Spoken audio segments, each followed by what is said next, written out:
proyectos para incorporar conexiones entre el consumo de agua superficial, subterránea y para agricultura en las iniciativas de todo el equipo.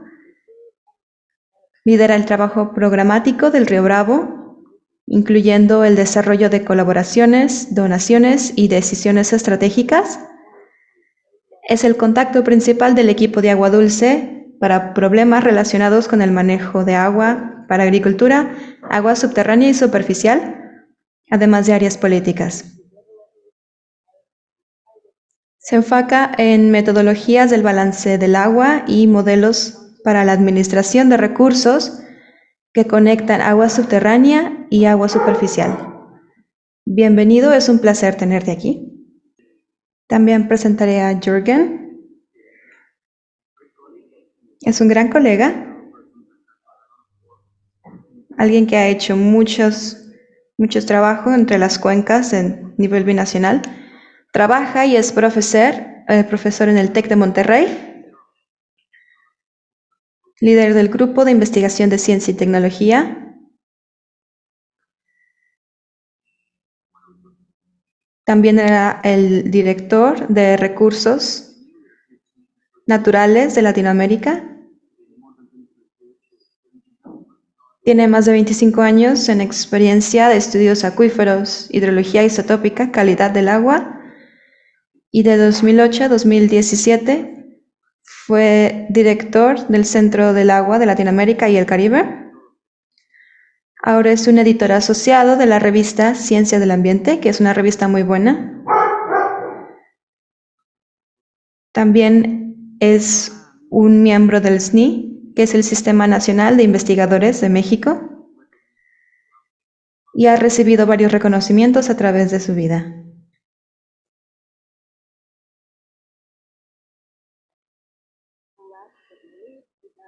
Y por último, tenemos al Dr. Juan Huerta, el director general de Juan M. Huerta Inc.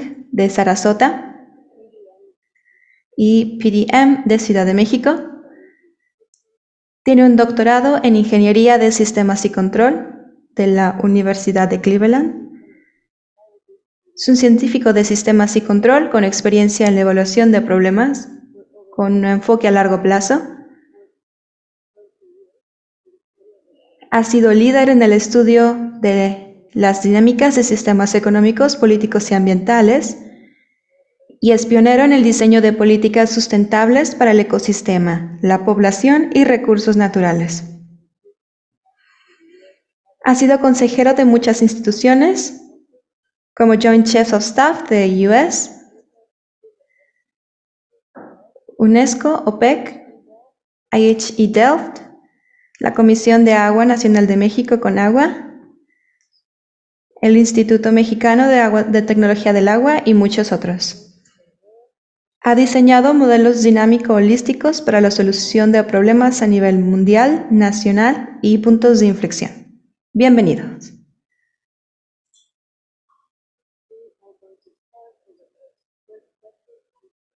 Vamos a comenzar con la primera pregunta y nuestro primer panelista. Me gustaría comenzar con Enrique Prunes. Por favor, dinos, ¿cuál es el principal objetivo y las preguntas que su investigación está tratando de responder? Muchas gracias por la invitación. Y antes de comenzar,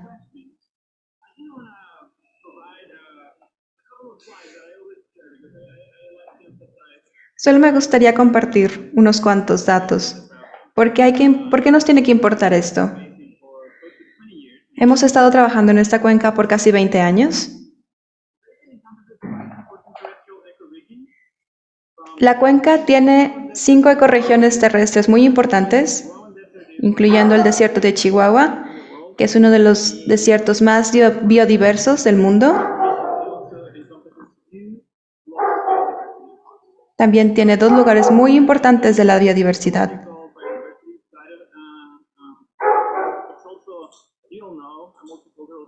Es una región multicultural que tiene una población de más de 16 millones de personas, con naciones nativas, pueblos, personas indígenas, granjeros, rancheros y áreas urbanas e industriales. Next. Siguiente, por favor. Pero la cuenca tiene un estado muy trágico.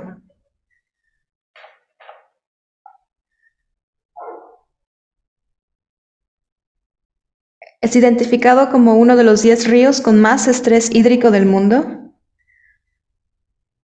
porque tiene gobiernos de agua muy complejos y divididos. Normalmente se van principalmente para la agricultura.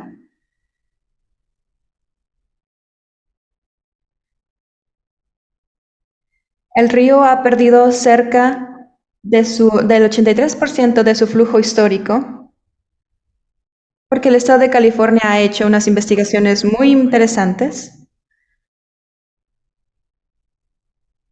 75 especies, cerca de 75 especies están en peligro por la baja del flujo.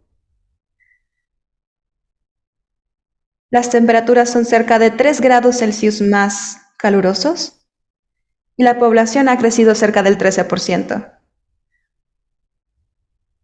Hemos trabajado aquí por mucho tiempo y queremos saber cuál es el estado de la cuenca, cuál es su salud,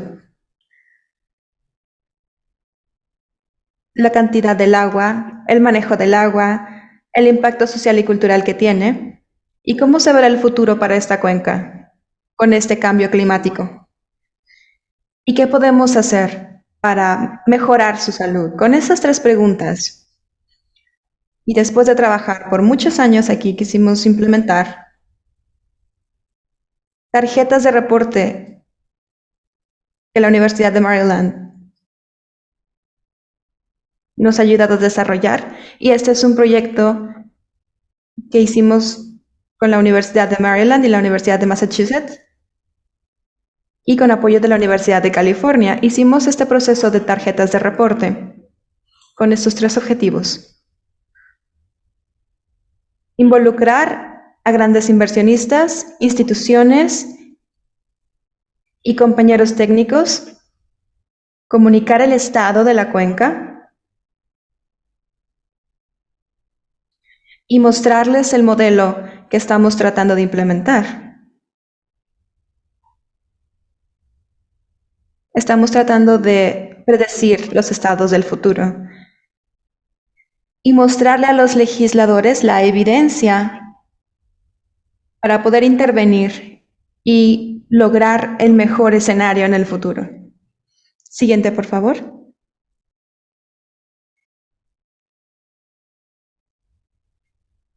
Nos ayuda a tener un análisis grande del estado de la cuenca.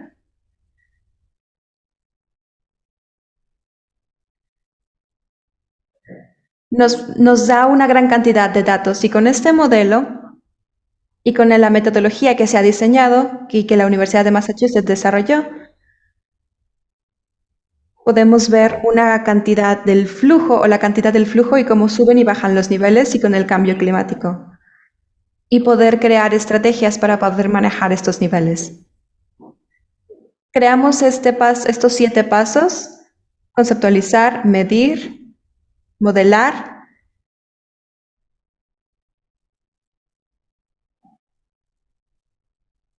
después de completar los 7 pasos, obviamente la siguiente es poder actuar.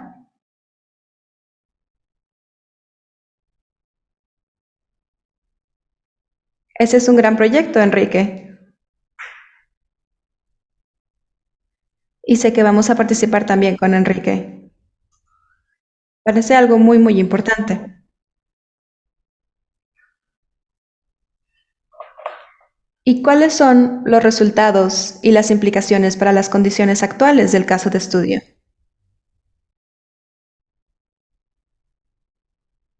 Me gustaría dar un resumen de los resultados. Lo primero que quiero mencionar fue un proceso de 3 años, con cientos de inversionistas e industrias. Esto todavía no es binacional. Empezamos con la parte alta de la cuenca porque es en donde podemos comenzar por los recursos, pero después nos gustaría expandirnos al resto de la cuenca. Pero por este proyecto tenemos una participación muy grande de todos los compañeros y todos los inversionistas y el sector privado,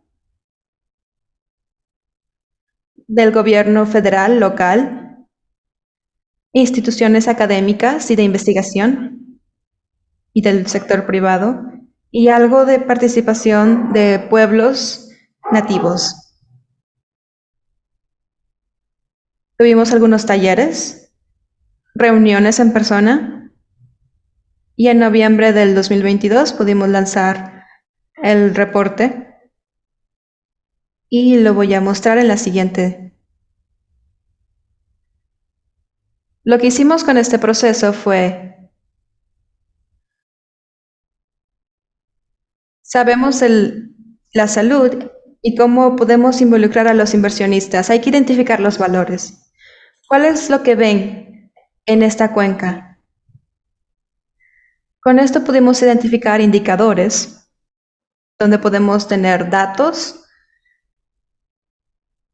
medir esos datos. A veces tenemos que recolectar o implementar proyectos para tener datos para esos indicadores, darles un puntaje y después pasar ese puntaje a una tarjeta de reporte de A a F. A es muy bueno y F es muy malo. Terminamos con 29 indicadores que representan valores y amenazas.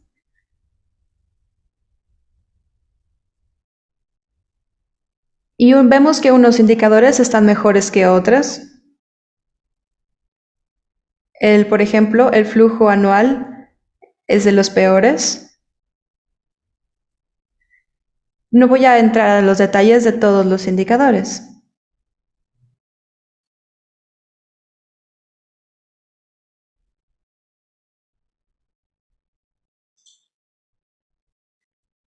Y esto se maneja por regiones. Dividimos la cuenca en 4 regiones: Río Grande Alto Colorado, Nuevo México, Río Grande en medio y Río Grande Bajo. Cada uno tiene una calificación dependiendo de los datos que pudimos encontrar. Y el mensaje principal es, tenemos una C, es una condición moderada, pero las calificaciones siguen bajando mientras vas del norte al sur. El río se está secando y la situación se vuelve cada vez más peligrosa.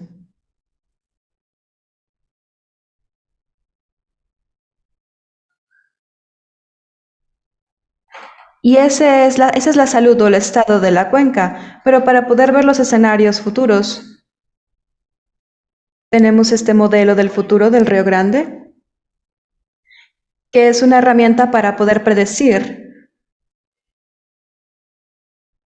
Es una simulación que incluye hidrología, operaciones de la reserva, uso agricultura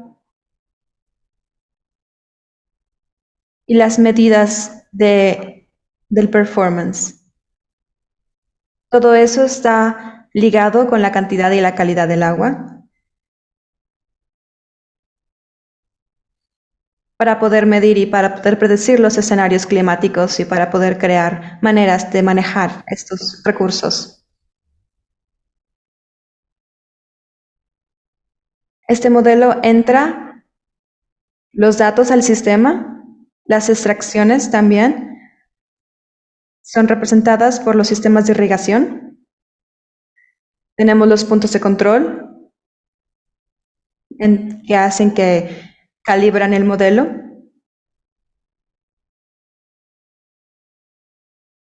Solo quiero mencionar que este modelo fue desarrollado por modelos ya existentes, como modelos de simulación que va de Colorado a Elephant Butte, pero con la colaboración de la Universidad de Texas y del Paso, pudimos conectar el modelo que ellos hicieron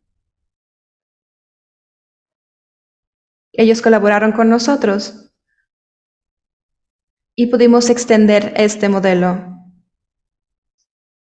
para que cubriera el área de la cuenca que estábamos midiendo. Eso es muy impresionante. ¿Cuáles son los retos futuros según sus resultados e implicaciones, tanto a nivel científico como político?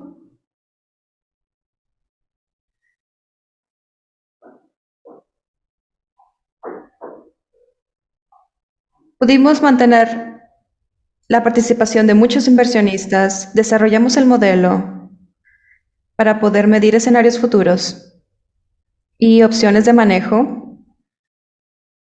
Los resultados de esos escenarios incluyen muchos modelos de circulación global que fueron probadas, pruebas de estrés también. Todo nos dice que todos los modelos indican un incremento de temperatura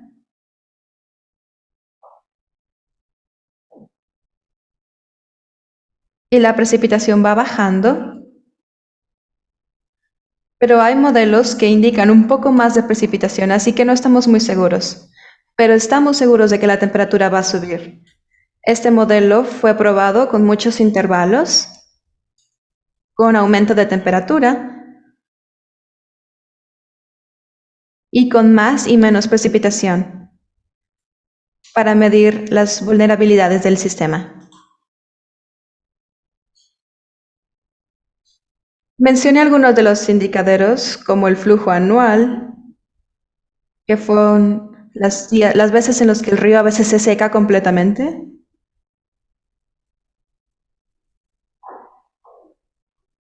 o las veces en las que se llena el Elephant Pool, por ejemplo, o las peticiones de agua de irrigación de agua superficial, que son representadas en la gráfica, y los escenarios del futuro que pudimos revisar para esas mediciones que tuvimos en las tarjetas de reporte. Los escenarios nos dicen que esas mediciones o esos componentes son muy vulnerables y dependen del cambio climático. Y finalmente, lo que hicimos es, tuvimos algunas sesiones con los expertos del manejo del agua y algunas de las agencias para identificar algunas opciones de manejo que pudiéramos usar en el modelo para ver cómo podemos mejorar esas mediciones. El dar el agua para los compactos, el flujo anual. Y probamos con este modelo algunas opciones de manejo, algunas son nuevas, y hubo un poco de progreso en algunas regiones, se implementaron unas cuantas, como el eliminar o el bajar las pérdidas de irrigación.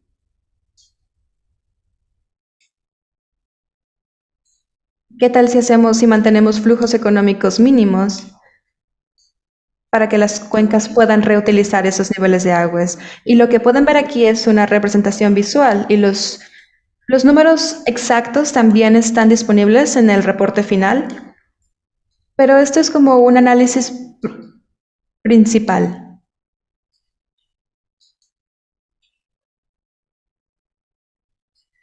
Podrán ver que la mayoría son mejoras con unas cuantas pérdidas, tomando en cuenta el agua disponible también para agricultura. Y también probamos combinaciones de las opciones.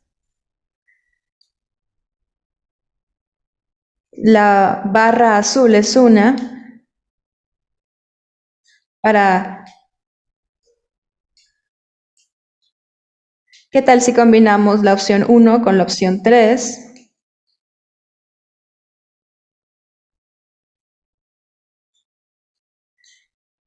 ¿Qué tal si reducimos la cantidad que se maneja, pero también mantenemos los flujos ecológicos al mínimo?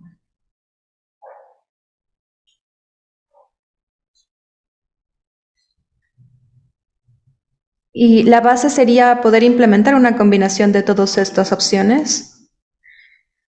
Una combinación de estas opciones debe implementarse para poder mantener los mejores resultados. Y me parece que todo esto está disponible en las ligas que estoy mostrando, en los reportes. Y solo quiero agradecerles a nuestros compañeros, las universidades de Maryland y Massachusetts que nos apoyaron, UC Davis también, todos los que participaron, porque fue un proceso muy grande, con muchos inversionistas y muchos expertos. Muchas gracias. Muchas gracias por esa exposición. Fue un trabajo muy impresionante y estamos felices de poder presentarlo aquí. Muchas gracias, Enrique. Muchas gracias, Enrique. Yo creo que muchos de los mensajes que nos puedes dar es que estás haciendo herramientas, muchos análisis que podemos utilizar, herramientas que ya están hechas para poder predecir escenarios y los impactos del cambio climático que no se puede ya negar, y también dar alternativas diferentes. No existe una sola solución que pueda resolverlo todo, es una combinación de muchas cosas. Pero antes de poder continuar,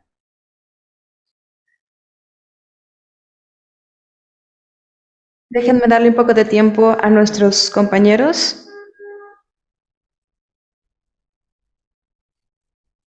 que nuestros compañeros nos digan un poco sobre lo que están haciendo. Muchas gracias, Sam y Enrique. Hay muchas cosas por ver. Pudimos tener esta comunidad, desarrollar esta comunidad de colaboraciones, nos conocemos unos a otros y tal vez alguien quiera ayudar a alguien más. Y espero que podamos llegar a muchos proyectos. Solo quiero mostrar algo rápido. Quiero agradecer a nuestros amigos del foro permanente por ayudarnos a manejar este evento. Aquí en la Universidad de Texas del Paso vamos a pasar por una semana de actividades. Lo llamamos el World Water Week. La idea es alinearnos en nuestras ideas porque el Día del Agua, en el día de marzo 22, que es este miércoles,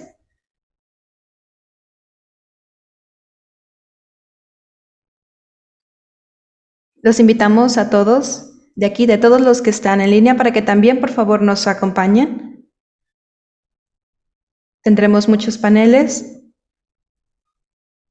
Hablaremos de la historia del Río Grande. Iremos atrás miles de años para ver cómo se veía todo en ese entonces.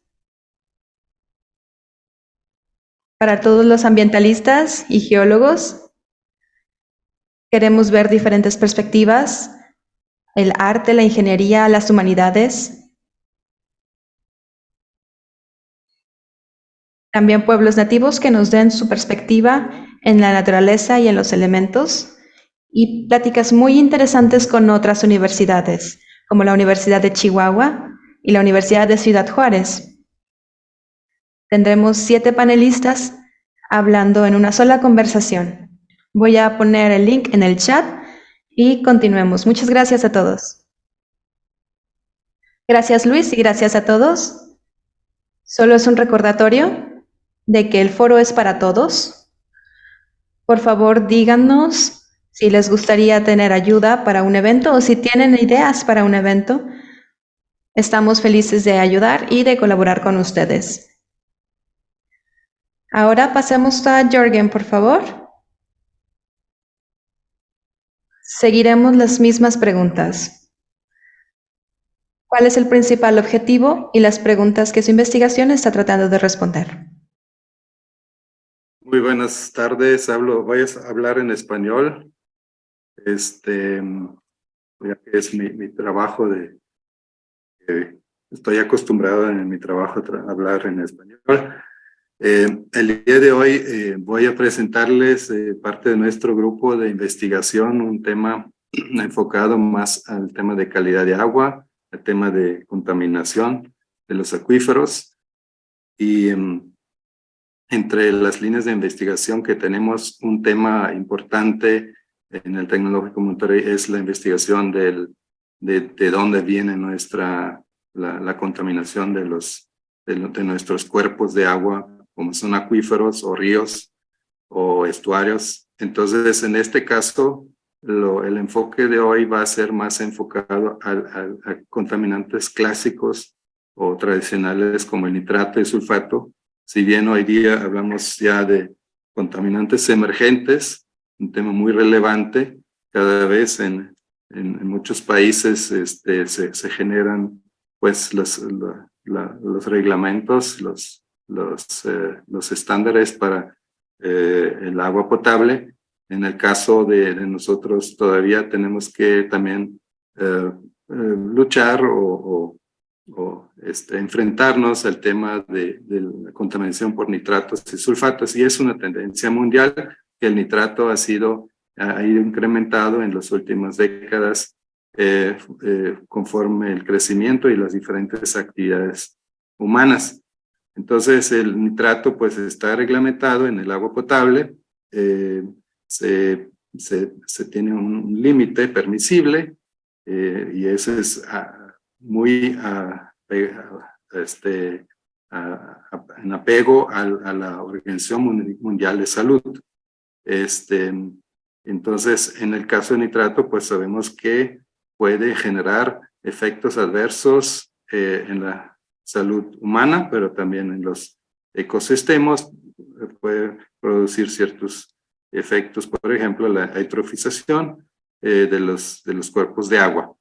En el caso del sulfato es un poco más sencillo, no tiene un límite estricto, pero podría producir ciertos efectos laxativos y también hay un límite que se tiene que cumplir. En el caso de nitrato tenemos muchas fuentes, como podemos ver aquí en esta gráfica, pues van desde los tanques sépticos, sistemas sépticos, y no nada más lo que son sépticos en el sentido de que las descargas de aguas residuales, tratadas o no tratadas, pero también las fugas que hay en los sistemas de drenaje y urbano, ¿no? También los fertilizantes, que puede haber fertilizantes inorgánicos, o sea, químicos, y fertilizantes estiércol, por ejemplo, o sea, fertilizantes orgánicos, que podría contribuir de animales, ¿no? Que puede contribuir a que estos lleguen al subsuelo. También, pues hay otras fuentes industriales, fuentes atmosféricos, depositación atmosférica, entre otros. Entonces, este es un gran número de fuentes que a veces no sabemos si tenemos un pozo, no sabemos bien de dónde viene el nitrato, y ese es nuestro tema, ¿no? ¿De dónde viene el nitrato? De cuáles fuentes viene, o si es una mezcla de fuentes, y sobre todo porque nuestros pozos en el agua, en las zonas rurales, están construidos de manera que hay pues no siempre se tienen los registros de los pozos y no siempre se tienen muy claro de dónde viene. En el caso sulfato es igual, tiene también depositación atmosférica a través de la lluvia ácida, también mucho de la industria, pero la parte más importante viene de la geología, a través de ciertas formaciones geológicas, por ejemplo el yeso o la oxidación de la pirita. Entonces hay diferentes procesos en el suelo y en la superficie. Y nuestra pregunta, si vamos la siguiente filmina, entonces es saber si es posible con un método efectivo, costo efectivo o eficiente, ¿no? de prevenir y remover y reducir nitratos y sulfatos del agua para que esta agua cumpla con los límites regulatorios. Hay que mencionar qué alternativas tenemos. Podemos dejar todo o sea, someterlo a un tratamiento, pero eso sería relativamente muy caro. En las plantas de tratamientos de aguas residuales, mucho del nitrato no se puede eliminar. Entonces tenemos otros métodos técnicas para tratar, pero es muy caro. Entonces, otra forma sería mirar hacia esas posibilidades que son no constructivas, que son preventivas, y es lo que buscamos aquí. Soluciones económicas que miran hacia la fuente de la contaminación y esa fuente o las fuentes de contaminación, entonces tomar decisiones de manejo de los acuíferos. El objetivo entonces es identificar y cuantificar las contribuciones relativas de nitrato y sulfato de diferentes fuentes y procesos en el agua subterránea. Y en este caso escogimos el área de Monterrey y como podemos ver en la gráfica, pues tenemos diferentes fuentes, ya lo mencioné, pero también las fuentes, el nitrato que llega al acuífero está sometido a diferentes procesos y eso hace que se complica mucho la interpretación. Entonces, la siguiente, por favor. Se ha hecho ha habido muchos enfoques, esfuerzos, desde el punto de vista de usar ciertos elementos químicos, por ejemplo, los haluros, como el yoduro, el bromuro, y también se ha hecho esfuerzo más adelante con isótopos, con ciertos isótopos que son parte de las moléculas del nitrato y sulfato. Sin embargo, eso solo no ha resuelto la situación. Aquí podemos ver algunas gráficas en la izquierda donde vemos, por ejemplo, el agua trae una podríamos decir, signatura, en inglés fingerprint, o sea, una huella que determina o que su fuente, ¿no? Donde desde la fuente tiene ciertos valores isotópicos que están dentro de las moléculas de nitrato y sulfato. Entonces podemos decidir o indagar de dónde viene esa agua. Eso es posible mientras no haya mezclas o procesos como desnitrificación o nitrificación o reducción, etcétera. Entonces, eso es parcialmente se resolvió el problema con los isótopos. Sin embargo, nosotros desarrollamos aquí una combinación de herramientas, de isótopos, herramientas isotópicos, combinado con un modelo estadístico que se llama basado en el marco bayesiano, que esa es la diferencia. ¿Qué es lo que hace el modelo estadístico? Toma los valores isotópicos del agua y le asigna una probabilidad en cuanto a los valores.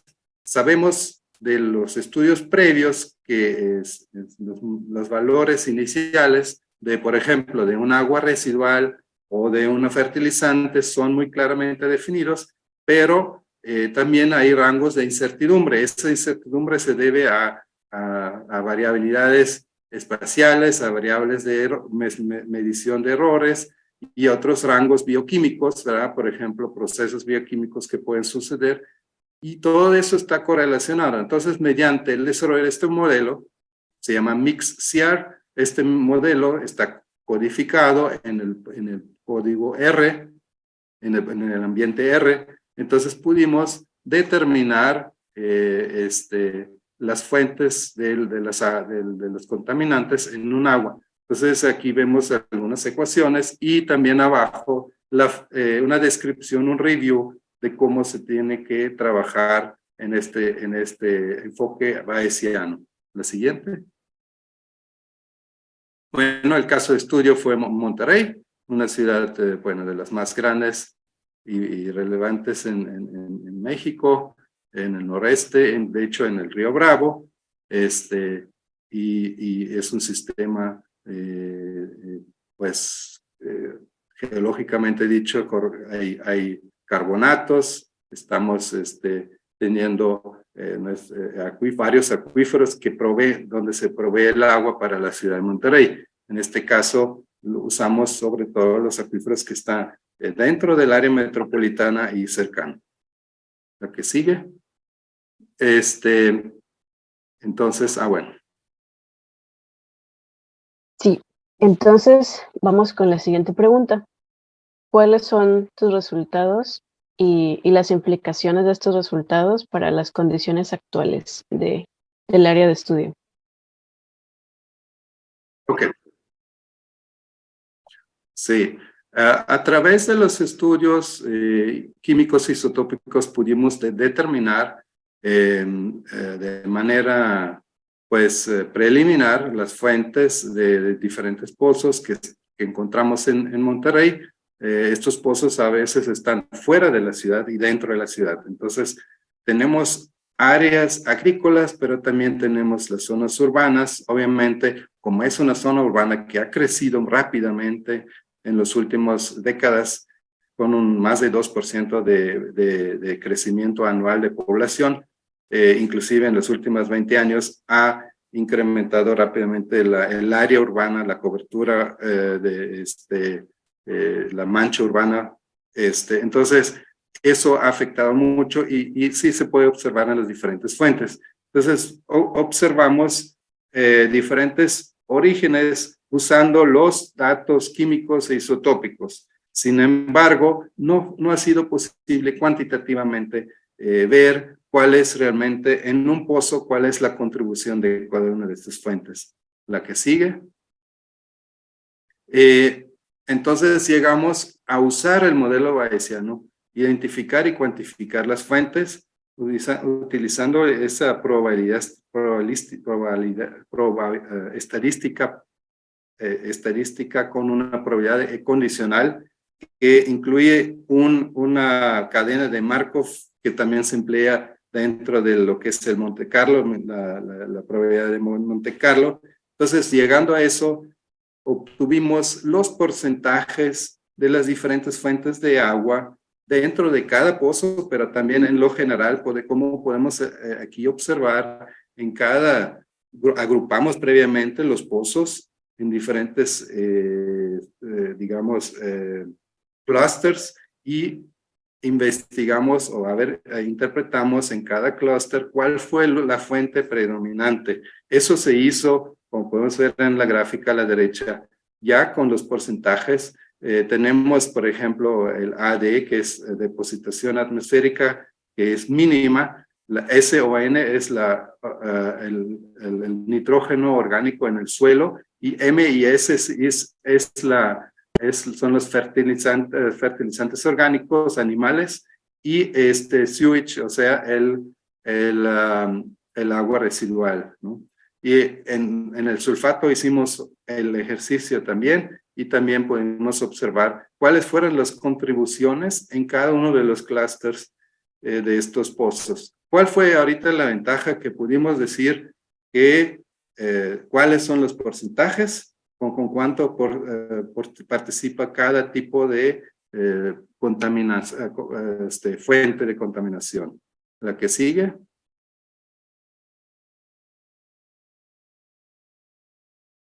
Y eso es más básicamente el resumen de lo que se encontró. Pues este estudio buscó buscar las diferentes fuentes, también incluir los procesos de transformación, por ejemplo, si hay una desnitrificación, una nitrificación presente en el agua subterránea, todo eso se puede incluir en el modelo, codificarlo, y se aplicó en el caso de Monterrey. Entonces,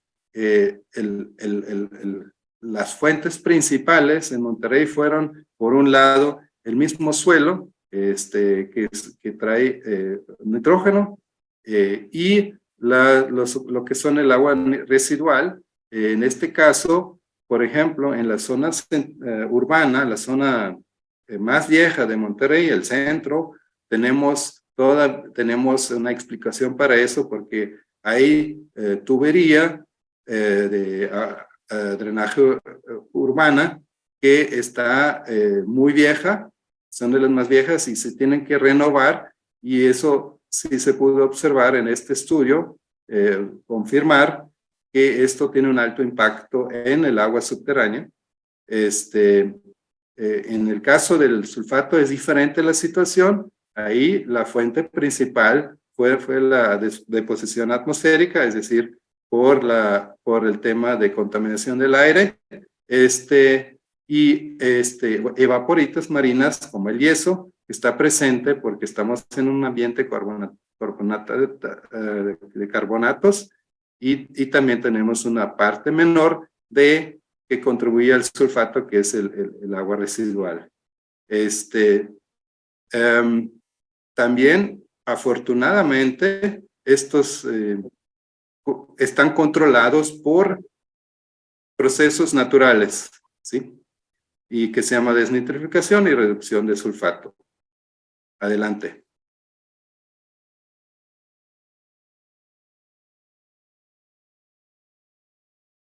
Y esto está publicado en diferentes papers. Uno es en Monterrey, lo aplicamos después, que es la que sigue, las que siguen, también en otras partes de México, en la zona de la comarca lagunera, también en La Paz. Esto es para probar el método en diferentes ambientes, ambiente urbano, ambiente más con fuerte agricultura, un ambiente costero, y también en otras partes del mundo.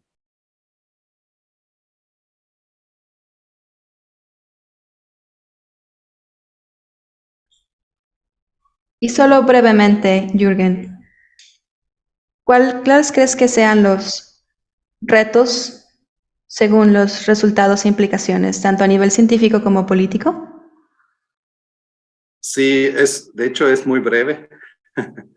El tema de los retos, tenemos científicos todavía, pero estamos trabajando ya en una siguiente etapa donde estamos afinando esta metodología. Tenemos todavía el reto de diferenciar entre la aplicación de fertilizante orgánico y el agua residual. No se puede 100% distinguir bien con este método, pero ya tenemos ahorita trabajamos en un nuevo enfoque. Y el otro también, para entender realmente todo el proceso de la contaminación y la atención a la contaminación, es muy importante el trabajo multidisciplinario, porque son procesos complejos. Y por último, pues eso me lleva también a la otra parte. Y me gustó mucho la presentación de Enrique, donde se hace ese multi-stakeholder approach. ¿Por qué? Porque a nivel, digamos, política pública y institucional tenemos muchas veces esos problemas. ¿Por qué? Porque nuestro marco de gobernanza es a veces complejo y no funcional.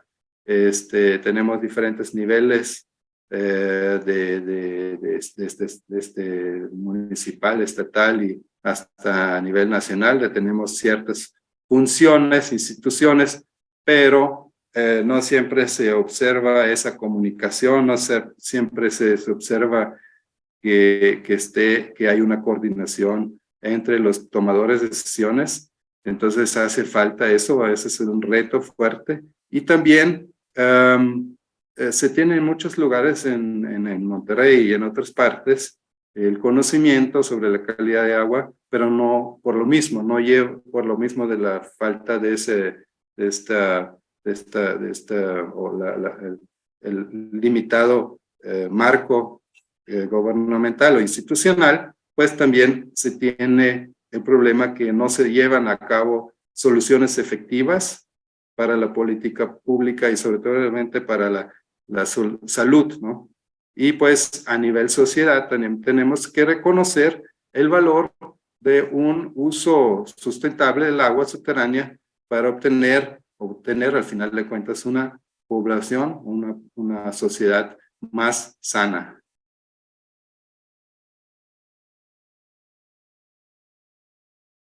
Bueno, pues es nomás un paper, un último que acabamos de producir. El tema es, pues, estamos todavía lejos de, digamos, de realmente atender las necesidades de calidad de agua, de una agua limpia, que es buena para, o saludable y para el ser humano y el ambiente.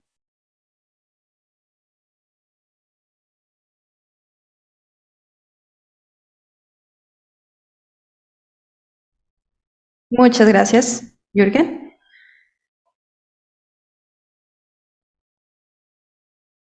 Yo creo que sí, este problema del que dijiste es muy difícil reconocer las fuentes, es poder mostrar una separación, poder hacer todos esos modelos sin todo el apoyo que es necesario. Me gustó mucho la manera en la que, en el enfoque Monte Carlo y las probabilidades, fue muy interesante. Gracias. Bueno, ahora vamos con Juan Huerta. Juan, ¿cuál es tu principal objetivo y las preguntas de la investigación? Me parece que estás en silencio.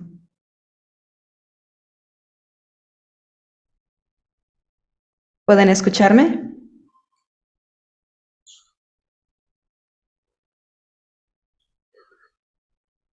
Es un caso histórico que empezamos hace mucho tiempo. Tiene que ver con el Tratado de 1944 y la localización del agua, el transporte de 1.314 millones de metros cúbicos de agua. Y la historia es muy interesante porque el presidente Fox había comenzado con su presidencia, igual Bush, viajó a Guanajuato, donde Fox lo invitó a tener una reunión.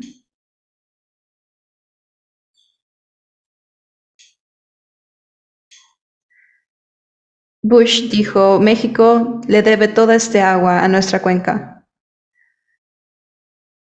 El presidente Fox decidió llamar al gabinete para saber qué era necesario para solucionar lo que el tratado decía y para tratar de eliminar tanto el impacto hacia las áreas de agricultura.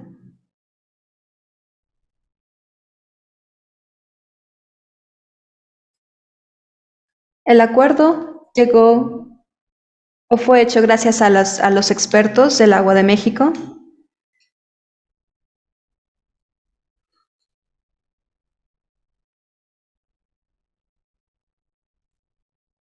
No había otra opción que determinar qué tanta agua podía entregar México a Estados Unidos, tratando de mantener el impacto mínimo a los productores agrícolas.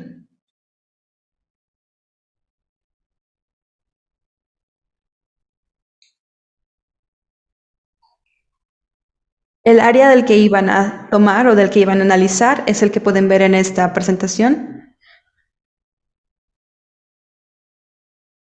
que también se relaciona con la presentación que Enrique mostró, que pasa de Fort Quickman al Golfo de México, con el río Concha ser uno de los principales, el arroyo de las Vacas, el río San Diego, río San Rodrigo, y uno muy importante fue el río Salado.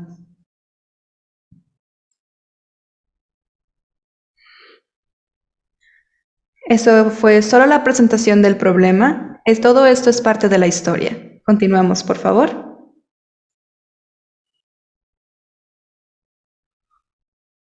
¿Y cuáles son los resultados y las implicaciones de este caso de estudio?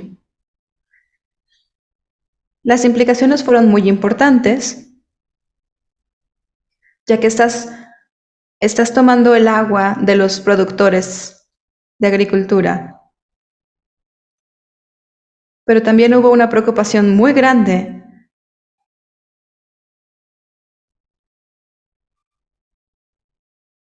que el problema en la situación binacional era mucho más grande que esta situación. La pregunta es, ¿qué podemos hacer para mantener estos escenarios, para crear estos escenarios?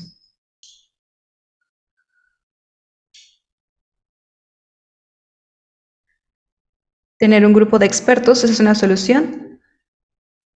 Tener un grupo de expertos que creen un escenario, pero eso tomaría mucho tiempo para hacer.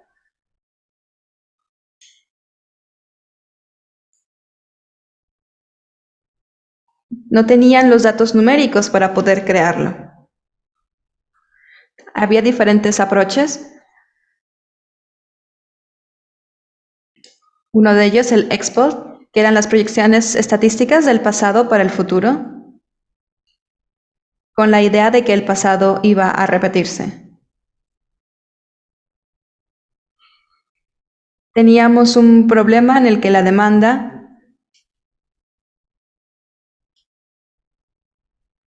y la oferta estaba muy conectada y no iba a ser suficiente para poder completarlo todo. El siguiente modelo fue el ex ante, donde el futuro cambia. Los cambios de la cuenca son mostrados en un sistema estructurado.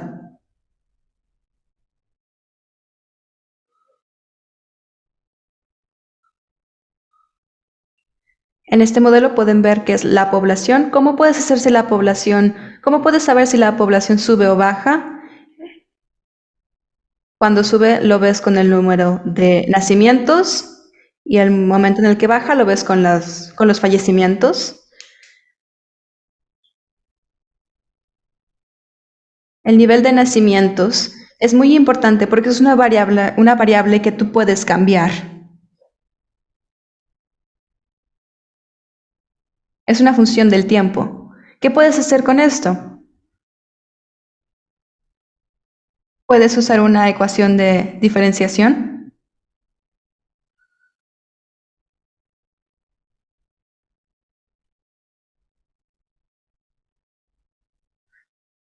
La población, el delta de la población más nacimientos menos las muertes multiplicado por el incremento del tiempo. La construcción de este modelo en la población es conocida como una variable. Es la misma manera en la que podrías utilizar las ecuaciones diferenciales.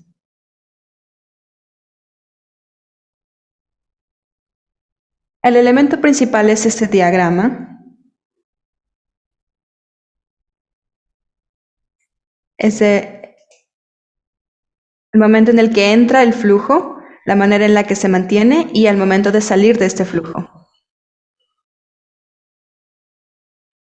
Todo lo que involucra la región y la cuenca, todas las variables ambientales, las variables demográficas, industriales y de agricultura, de producción. ¿Por qué muestro todas estas variables? ¿Por qué veo todos estos sistemas? Porque todos están conectados y todos tienen un impacto. En el caso en el agua va a entrar y va a salir. El modelo de cuenca fue desarrollado con este proyecto. Siguiente, por favor.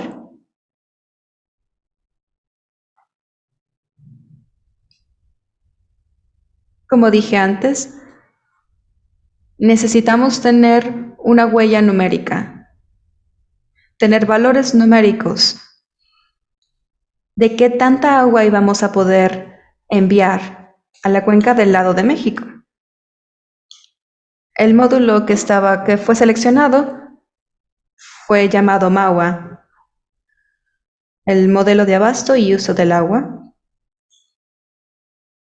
que fue un modelo dinámico holístico que creamos con programadores y pudo satisfacer los requerimientos del proyecto.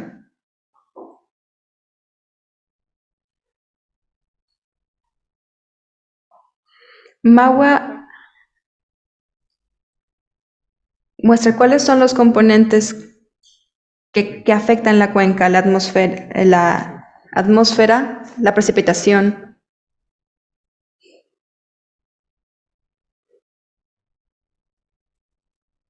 los sistemas ambientales y las actividades humanas, la precipitación que se convierte en parte del flujo, el agua que se mantiene, y bajo el agua ves los acuíferos. Tenemos todos los elementos que necesitamos y que podemos manipular y utilizar. Tenemos todos los elementos y hacemos la programación para poder crear este modelo con el Tratado de 1944. Pueden ver que el modelo es muy grande. Tiene 350 ecuaciones diferentes. Pero este modelo ha sido usado por más de 25 años y tiene todos los elementos. No hay tiempo para poder explicar cada uno de ellos. Pero pueden ver la población en la parte de la izquierda. También la producción industrial. Y el que más se utiliza es la agricultura y la producción.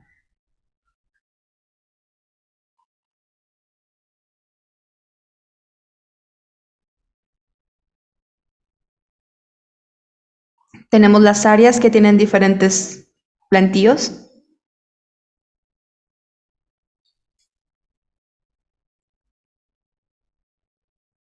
Esa información la necesitas para saber qué tanta agua puedes utilizar y qué agua puedes tomar de la cuenca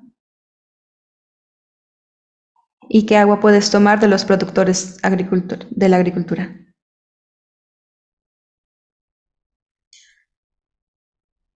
Una de las cosas que tienes que hacer para formular este escenario, en la manera en la que hicimos este modelo y lo íbamos a utilizar, el tiempo fue de 1999 a 2005. Algo que es muy importante es que este modelo corre un día a la vez.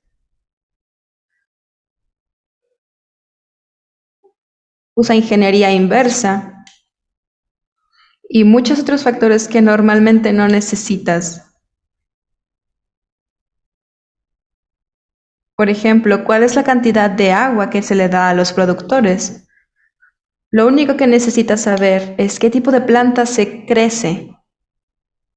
Y con ingeniería inversa puedes saber qué tanta agua fue utilizada. Por ejemplo, el agua que vino de los pozos. O también si sabes si hubo lluvia.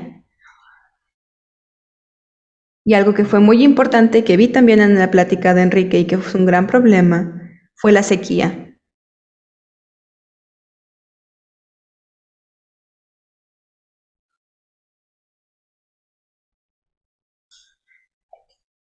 Si pueden ver en Palmer, en el índice de sequía de Palmer,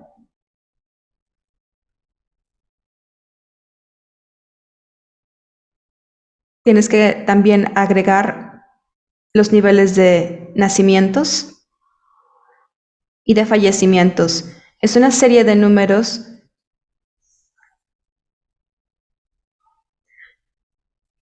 y estos números varían muchas veces por los programas establecidos en el país. Por ejemplo, paternidad responsable. Estas son variables que se pueden modificar y hasta cierto punto controlar.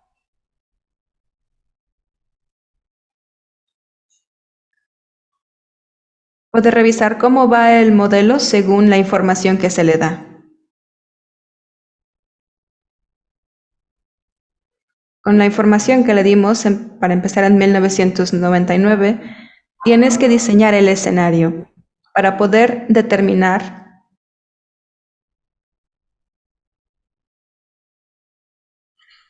cómo podría estar la cuenca en el año 2005. También tenemos los índices industriales y lo que se utilizó para la agricultura.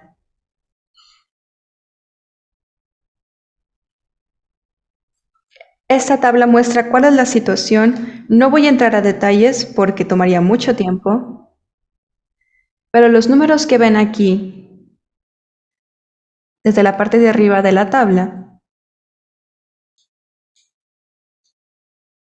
fue la cantidad que México no pudo entregar a Estados Unidos.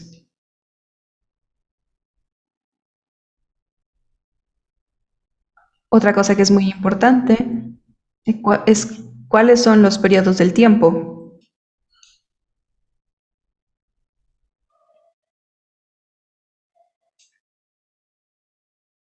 ¿De dónde vino esta cantidad del agua? Pueden ver un volumen de 32.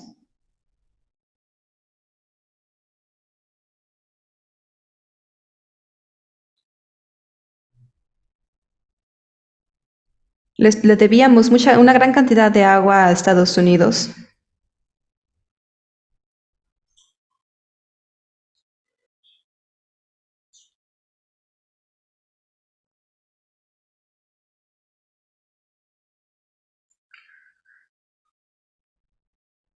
Las cantidades de los metros cúbicos de agua, como fue en el gobierno de Fox para Bush. No puedes empezar un ciclo hasta que hayas terminado el anterior.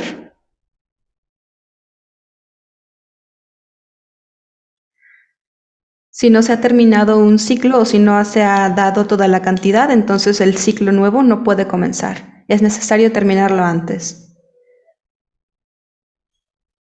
Hicimos dos escenarios. Considerando los términos del tratado,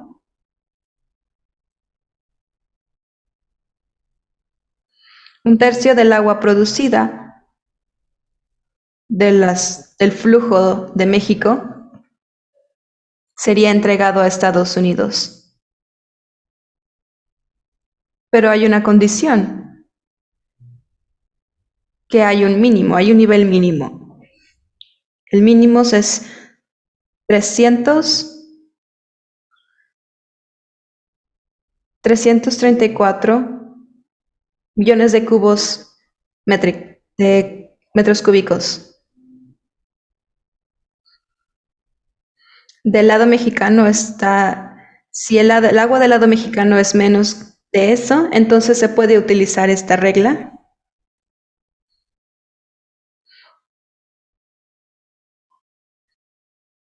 En la siguiente podemos ver esta tabla.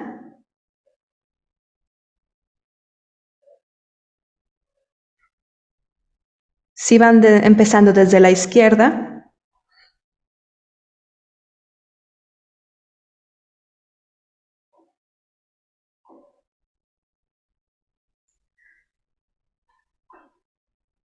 las primeras 3 columnas son el inicio del ciclo, y ahí es donde se hizo la mayor cantidad de los ajustes. De ahí el ciclo comienza en 1 de octubre, y termina en septiembre. Y esto comenzó en 2001, terminó en 2006.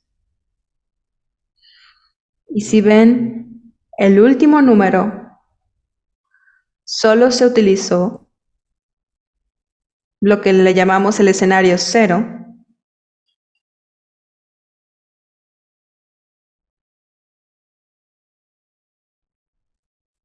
de la cantidad del agua que necesitábamos pagar.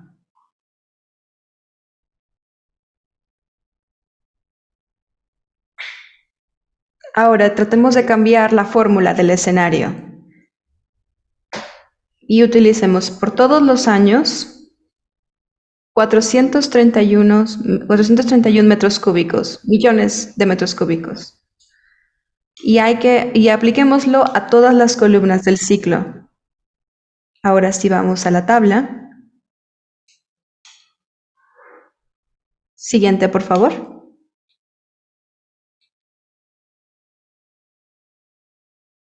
Hola.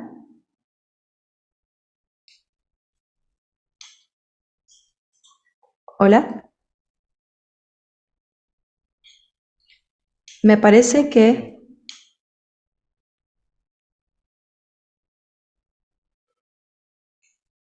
solo un segundo, por favor.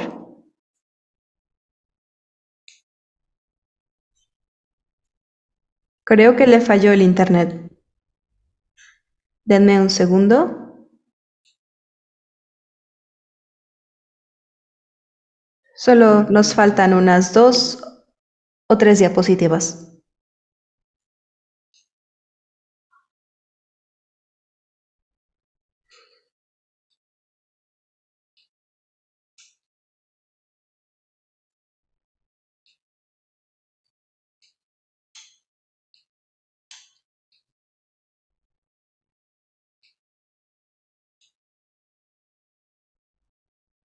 Me parece que fue esta. Una más, por favor.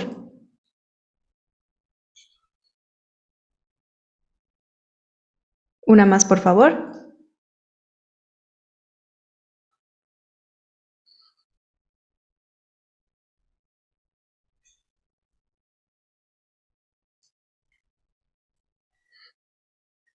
Tenemos esta política de limitar el uso del agua.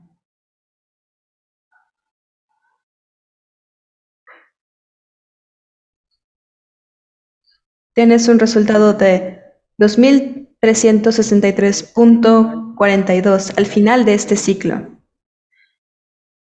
Y esto muestra que México habrá pagado o habrá transportado toda esa cantidad de agua hasta ese punto.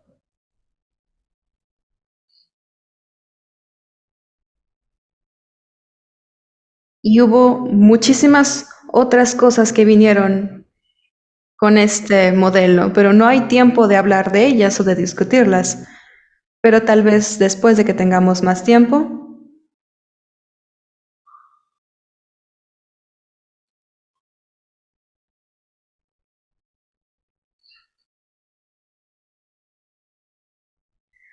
¿Cuáles son los retos y cuáles son las implicaciones? La última vez que participé,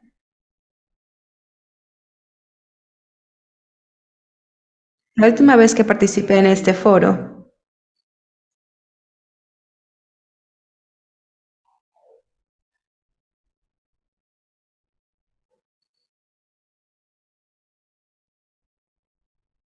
tomé esta parte del tratado.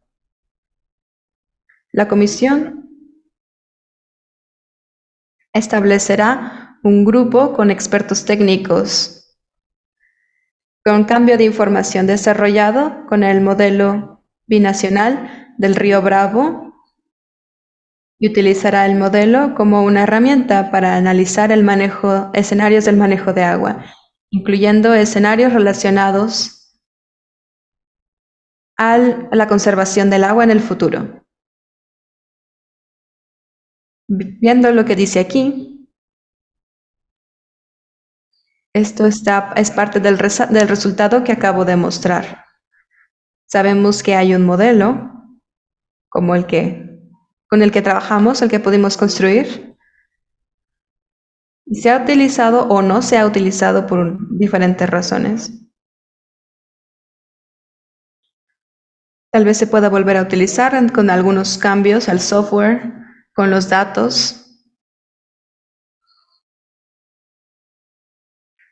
Podría utilizarse para tener una nueva cantidad de resultados, para formular y probar escenarios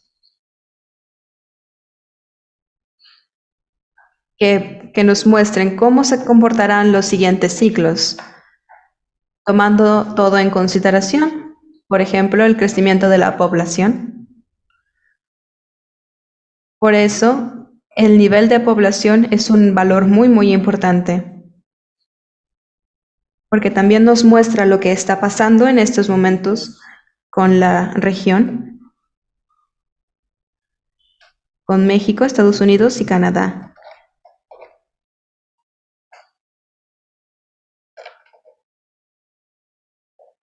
Eso sería todo lo que quería presentar con el tiempo que está disponible. Me encantaría poder hacerlo de nuevo con más detalles para poder explicar todos los niveles. Muchas gracias.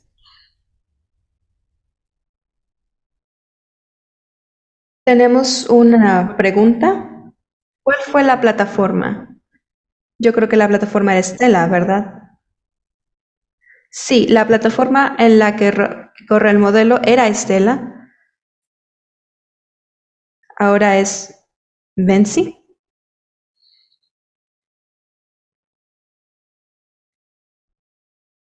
Pueden tener diferente software conectado. Ya hay diferentes preguntas.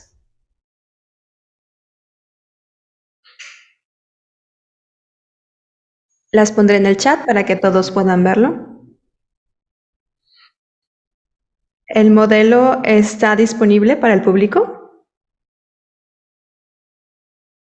No, el modelo es propiedad privada.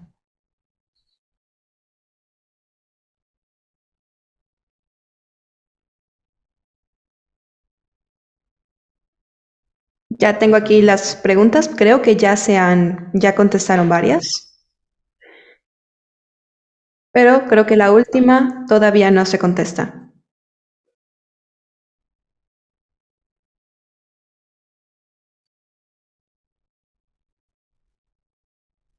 La primera pregunta de Gilbert ya la contesté, también mostré los links.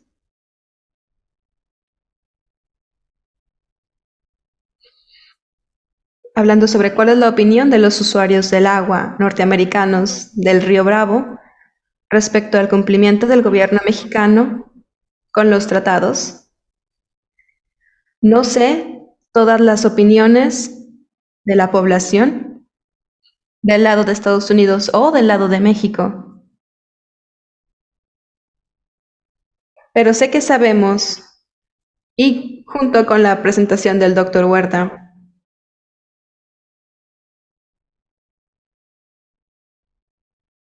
sabemos que tenemos la información del grupo de hidrología, tenemos un modelo o unas entregas más formales y que se pueden predecir de manera más fácil. Es algo que ambos lados de la frontera están trabajando y la verdad es que el río está en una situación muy peligrosa.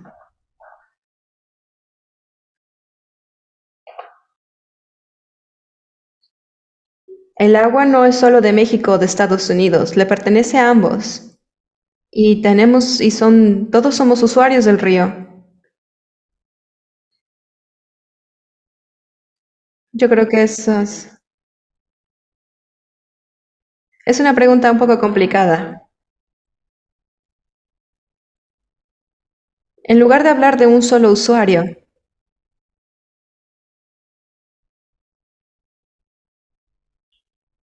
¿qué dirías en relación del río? Con lo que has aprendido a lo que le está pasando al río. ¿Qué es lo que nos diría el río o el ambiente? ¿Cuáles son, cuáles son las cosas que nos diría el ambiente o el río? Hay que considerar el río como un usuario. En esos análisis, ¿cómo va el agua? ¿Cómo podemos conservar el agua?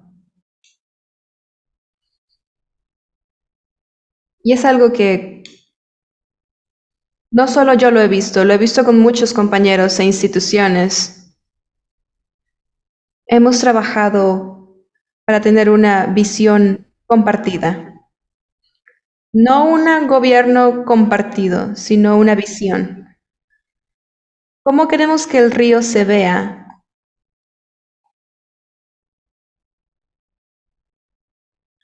Como un equipo unido. Con el proyecto de las tarjetas de reporte va en esa dirección. ¿Cómo podemos tener esa visión? ¿Cuál es el futuro de la cuenca?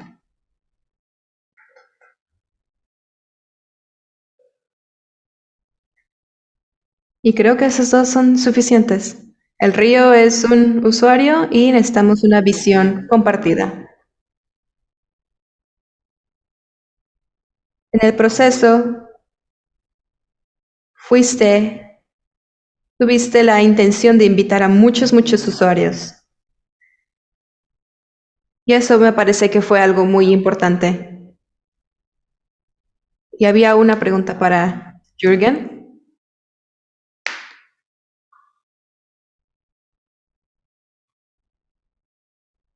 La pregunta fue,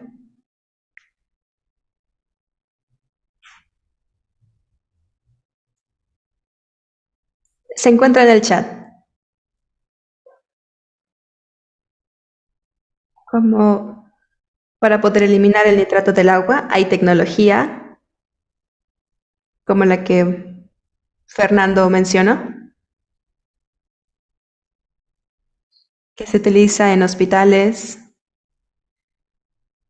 sistemas de osmosis, donde el agua entra por una membrana semipermeable. Pero estos sistemas normalmente son lentos y poco eficientes.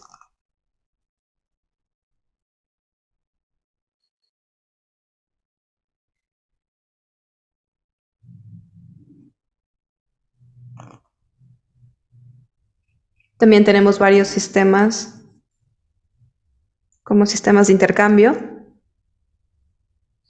donde el agua se absorbe, se observa el nitrato de las resinas y también es una de las alternativas.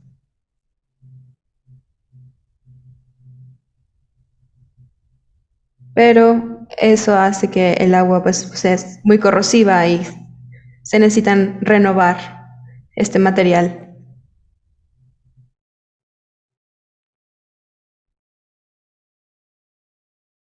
También es el uso de la destilación del agua, donde la hierves y el vapor es condensado. Pero no son modelos a gran escala.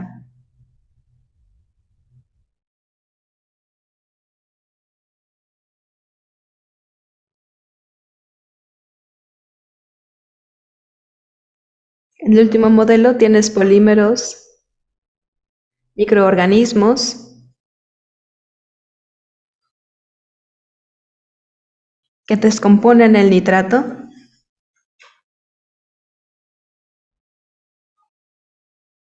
Pero yo creo que la primera opción y la prioridad debe ser el ver la fuente, buscar la fuente.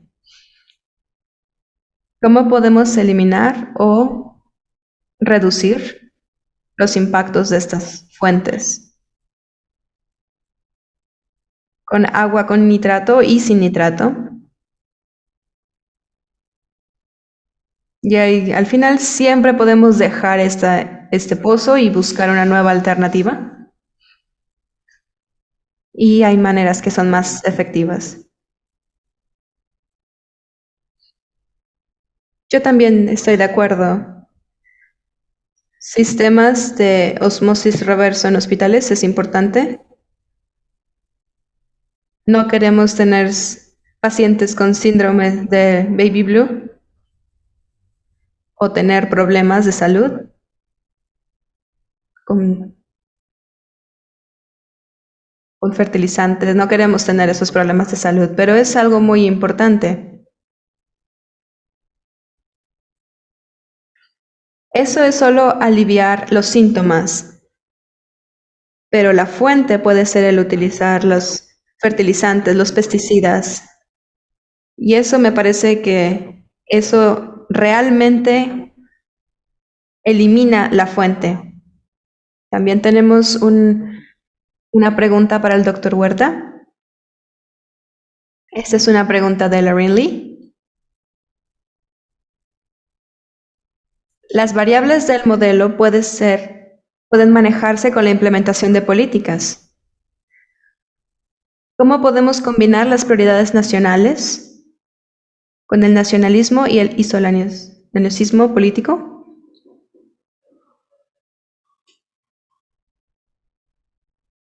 Doctor Huerta, me parece que está silenciado.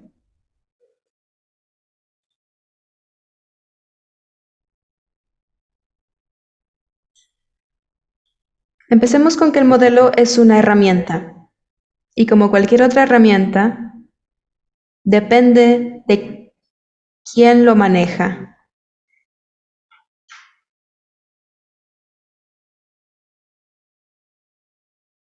¿Cuáles son las preguntas que se van a formar? ¿Y cómo se pueden traducir a escenarios del modelo?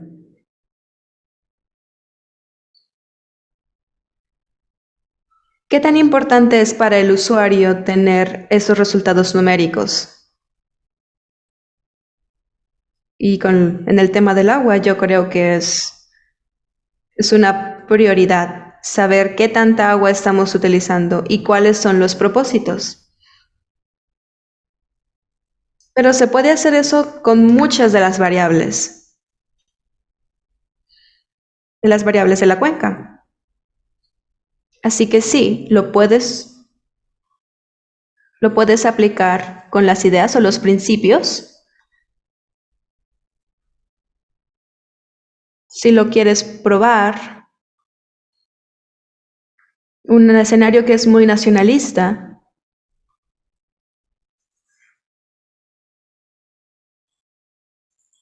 tuvimos un modelo de México donde probamos varios escenarios. Y uno de ellos fue el escenario neonacionalista. Me parece muy importante porque son resultados muy interesantes.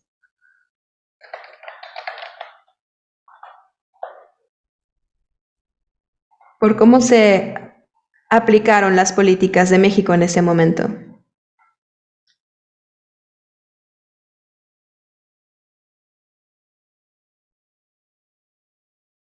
Muchas gracias. Eso es algo bueno de los modelos, es que podemos probarlo en diferentes escenarios. No tanto el representar nacionalismo o aislacionismo, porque no se puede considerar un solo grupo sin tomar en cuenta a los demás usuarios.